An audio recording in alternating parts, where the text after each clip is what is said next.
Salut, c'est Thomas d'Atineos. Aujourd'hui, nous allons construire une application React depuis zéro. Tu croyais faire du jQuery? Tu te trompes! Et non, pas de jQuery. Aujourd'hui, que du React. Nous allons réaliser un petit site avec un bouton et un texte. Waouh! Cela nous suffira pour voir les bases de React, des composants à la gestion de l'état de l'application. Si tu connais déjà JavaScript, HTML et CSS, cette vidéo ne devrait pas te poser de problème. Si c'est pas le cas, t'inquiète pas, je ralentirai sur les points importants. Si tu sens que tu as besoin de reprendre ton souffle, n'hésite pas à mettre en pause.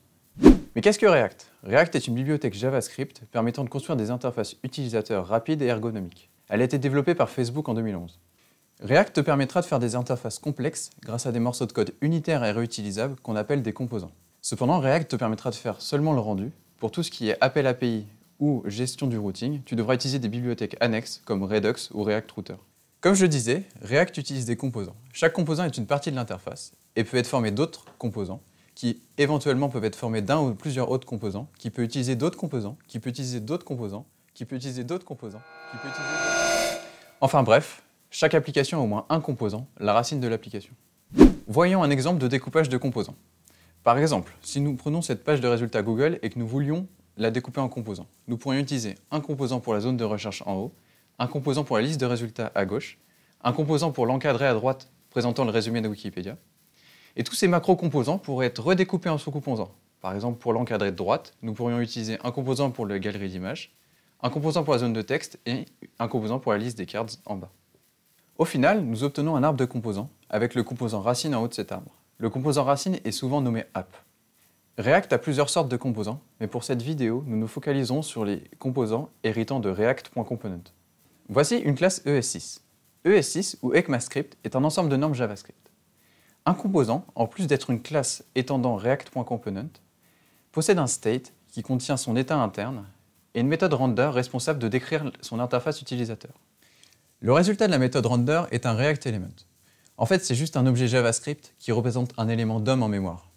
En effet, React garde une représentation du DOM virtuel en mémoire qu'elle synchronise avec le vrai DOM grâce à des bibliothèques comme React DOM. Tu as juste à préciser à React dans quel état tu veux que l'interface soit, et React se charge de toute la partie DOM. Ça comprend la manipulation des attributs, la mise à jour du DOM ou encore la gestion des événements. Nous voilà débarrassés du superflu, on va pouvoir aborder l'essentiel. Nous allons maintenant installer ton environnement de travail. Tu trouveras tous les liens dans la description. Commençons par Node.js. Pour Node.js, nous n'allons pas utiliser Node en tant que tel, mais plutôt son gestionnaire de paquets, npm. Une fois Node installé, ouvre un terminal et exécute la commande suivante. npm install -g create-react-app. Cela va installer le package create-react-app en global sur ta machine et on s'en servira pour créer ta première application. Pour les éditeurs de texte, VS Code et ses extensions ou WebStorm sont plutôt utilisés. Tu es maintenant prêt à créer ta première application. On va utiliser la commande create-react-app pour s'épargner toute la partie configuration. Toujours dans un terminal, exécute donc la commande create-react-app, tu te trompes. L'utilitaire créera un dossier, quelques fichiers et installera les dépendances nécessaires comme React. Après avoir fini, une liste de commandes disponibles par défaut s'affichera. Nous allons tout de suite démarrer le projet sans aucune configuration. Déplace-toi dans le dossier et exécute la commande npm start. Cela lancera le projet en localhost sur le port 3000. Tu peux ouvrir un navigateur pour le voir. L'application générée contient juste le logo de React ainsi qu'un lien vers la documentation officielle. Laisse npm start tourner. Il détectera n'importe quelle modification dans le code, suppression, addition, et recompilera le projet pour afficher de nouveau dans le navigateur la nouvelle version. Ouvre maintenant le projet dans ton IDE préféré. Tu trouveras à la racine du projet deux dossiers, public et src, ainsi que quelques fichiers. Le dossier public contiendra toutes les ressources qui n'ont pas besoin d'être compilées, telles que les fichiers HTML. D'ailleurs, un fichier HTML est déjà présent, index.html.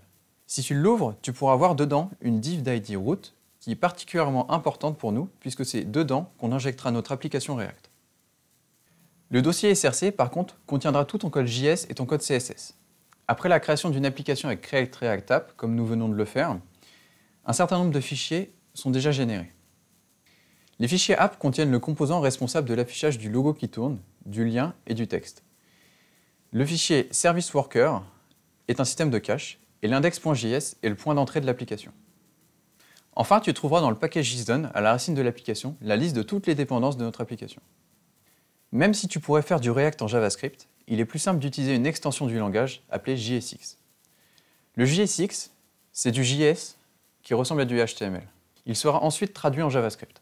Par exemple, cette syntaxe créera une constante appelée myTitle qui contiendra un élément React qui sera ensuite traduit en un appel de fonction en JavaScript. La fonction createElement prend 3 paramètres: le type de l'élément, les propriétés passées à cet élément et le contenu de cet élément. Ici, notre type est un titre de niveau 1, H1. Nous ne lui donnons pas de propriété et le contenu est Hello World. Supprime maintenant tout le contenu du dossier SRC. Nous allons seulement garder la configuration générée par createReactApp. On peut maintenant créer notre premier fichier, index.js. Comme tu as peut-être pu le remarquer, npm start a détecté les modifications, enfin les suppressions, et a rechargé la page du navigateur. On a maintenant une page blanche. C'est normal, on a tout supprimé. On va réécrire un Hello World ensemble. Dans le fichier index.js, on va commencer par importer React. Import React from React va importer l'objet React depuis la dépendance React. De la même façon, on va importer React DOM. React DOM va nous permettre d'insérer notre React dans le DOM. On va maintenant créer un élément React de la même façon dont on l'a fait précédemment. Pour info, le mot-clé const permet de créer des variables constantes, tandis que le mot-clé let permet de créer des variables mutables qui peuvent changer de valeur. Pour ajouter notre élément au DOM, on va utiliser la fonction render de React DOM. La fonction render prend 2 paramètres, l'élément à afficher et l'emplacement où on veut l'afficher. En premier argument, nous lui donnons donc l'élément React, et cet élément, nous voulons l'ajouter dans la div d'ID root que nous avons vu précédemment. Cette div sera le container de notre application. Pour cela, nous allons utiliser du JavaScript pour récupérer une référence vers la div. Document.getElementById avec en paramètre root va nous retourner une référence que l'on passera en second paramètre de la fonction render de React DOM. Tu peux maintenant sauvegarder ton fichier, retourner dans le navigateur et si npm start tourne toujours, la page devrait être rechargée avec Hello World. Si on inspecte le Hello World dans le navigateur, on peut retrouver la div d'ID root et le titre H1 dans le DOM. Pour faire plus de React et moins de CSS, et aussi pour nous simplifier la vie, nous allons utiliser Bootstrap. Bootstrap, c'est un framework JavaScript, HTML et CSS, mais nous allons surtout utiliser la partie CSS dans ce projet. Bootstrap fournit un ensemble de classes et leurs styles associés qui sont facilement ajoutables sur des éléments HTML. Pour installer Bootstrap, utilise la commande npm install-save bootstrap. Il ne nous reste plus qu'à ajouter le fichier CSS de Bootstrap dans l'application. Dans l'index.js, ajoute la ligne import bootstrap/dist/css/bootstrap.css en haut du fichier. Et voilà, Bootstrap est prêt à être utilisé. Nous avons tout mis dans l'index.js, mais en React, généralement, on va séparer en plusieurs sous-composants, chaque composant étant responsable d'une partie de l'interface utilisateur. On va donc refactor notre code pour créer un composant app et copier-coller notre code dans le composant app. Créez donc un fichier app.js et on va faire ensemble notre premier composant. Pour rappel, un composant est une classe ES6 qui possède au moins la méthode render. Bien entendu, n'oublie pas d'ajouter React en haut dans la liste des imports. C'est dans la méthode render que nous allons copier-coller notre Hello World. La méthode render retourne maintenant notre élément React. Nous allons aussi ajouter une ligne à la fin du fichier, un export, pour pouvoir utiliser l'élément, le composant, partout dans l'application. Il ne nous reste plus qu'à utiliser le composant qu'on vient de créer dans l'index.js de l'application. Retournons dans l'index.js et ajoutons une ligne d'import du composant comme nous l'avons fait précédemment pour l'import de React. On va maintenant remplacer le premier paramètre de la fonction render de React DOM par notre composant. La syntaxe pour utiliser notre composant est la même que celle vue précédemment. Cependant, retiens bien que chaque composant créé devra toujours commencer par une majuscule. On va complexifier maintenant un petit peu notre composant app. On va ajouter un bouton. Comme la fonction render d'un composant ne doit retourner qu'un seul élément, on va entourer d'une div notre texte et le bouton ajouter. Notre rendu n'est pas très joli. On va donc ajouter un petit peu de Bootstrap pour embellir les choses. Bootstrap fonctionne avec des classes, comme on a vu précédemment. Et en React, pour ajouter une classe sur un composant, il faut utiliser la propriété className. En ajoutant les classes btn et btn-primary sur notre bouton pourra obtenir les styles de Bootstrap. Un bouton est maintenant apparu sur notre application. Notre bouton a peu d'intérêt actuellement puisqu'il n'y a pas d'action au clic. Mais avant d'en ajouter une, j'aimerais introduire les arrow functions. Les arrow functions ont été ajoutées en ES6 et sont une syntaxe plus concise pour écrire des fonctions. Ce sont des fonctions anonymes qui sont de la forme suivante. La liste des paramètres, ou des parenthèses vides s'il n'y a pas de paramètres, une flèche et le corps de la fonction. Revenons à notre bouton. Nous aimerions ajouter une action au clic. En React, cela se fait en ajoutant la propriété onClick sur le bouton. OnClick va prendre une valeur en JavaScript et non une chaîne de caractères comme on l'a pu l'ajouter pour className. C'est pourquoi on va rajouter une paire d'accolades autour de la valeur. Commençons simplement par ajouter une fonction qui fera juste un appel à console.log.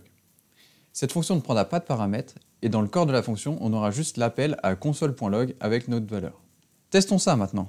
Je clique sur le bouton et dans ma console devrait apparaître le message. Si tu te rappelles, les composants ne servent pas qu'à afficher l'interface utilisateur. Ils servent aussi à gérer l'état de l'application. Nous allons modifier notre application pour qu'à la place du Hello World, nous affichons un texte qui commencera à 0 et qui à chaque clic sur le bouton s'incrémentera de 1. En React, l'état de l'application est stocké dans un attribut appelé le state. Comme nous voulons faire un compteur, notre state sera un objet qui contiendra la valeur actuelle du compteur. Initialisons donc notre state à un objet contenant une propriété counter qui prendra 0 comme valeur par défaut. On va maintenant remplacer notre Hello World par la valeur du compteur. Pour indiquer que le contenu n'est plus du texte mais du JavaScript, on ajoutera une paire d'accolades. Pour récupérer la valeur du state, il suffit d'écrire this.state.counter. This ici est un mot-clé qui permet d'indiquer que le state sera récupéré dans l'instant courante du composant. Allons vérifier dans le navigateur. Si le 0 est bien ici, quand j'appuie sur mon bouton, la valeur ne s'incrémente pas. C'est normal, on n'a pas remplacé la fonction qui est appelée en cliquant sur le bouton. Attaquons ça maintenant. En React, le state doit toujours être modifié en appelant une fonction, setState. SetState est ajouté dans le composant lorsqu'on étend react.component. Remplaçons donc le corps de notre fonction par this.setState. SetState peut prendre une fonction en paramètre. Cette fonction prend en paramètre l'état précédent du state et retourne les modifications à effectuer dans le state. Indiquons donc que nous voulons augmenter de 1 la valeur du compteur. À partir de l'ancienne valeur, on va donc retourner un nouvel objet avec une propriété counter qui prendra la valeur de l'ancien compteur plus 1. La fonction reRender sera réappelée après chaque modification dans le state. On n'a plus qu'à tester. Si je vais dans le navigateur, la valeur est à 0. Je clique, ça monte. Je clique, ça monte. Je clique, ça monte. Je clique. Et voilà, c'est tout pour aujourd'hui. J'espère que cette vidéo t'a plu parce qu'on a prévu d'en faire plein d'autres. Si tu as des remarques ou d'autres choses, n'hésite pas à les faire en commentaire et tu trouveras plus d'informations dans la description. Tu veux voir d'autres vidéos? Tu veux apprendre d'autres technos? N'oublie pas de t'abonner et rendez-vous la semaine prochaine pour une nouvelle vidéo. Quoi, la semaine prochaine? Bah Ça ouais. fait 3 mois qu'on est sur les vidéos. Bon, il bossera le week-end, c'est pas grave. Ouais, je vais me coucher moi.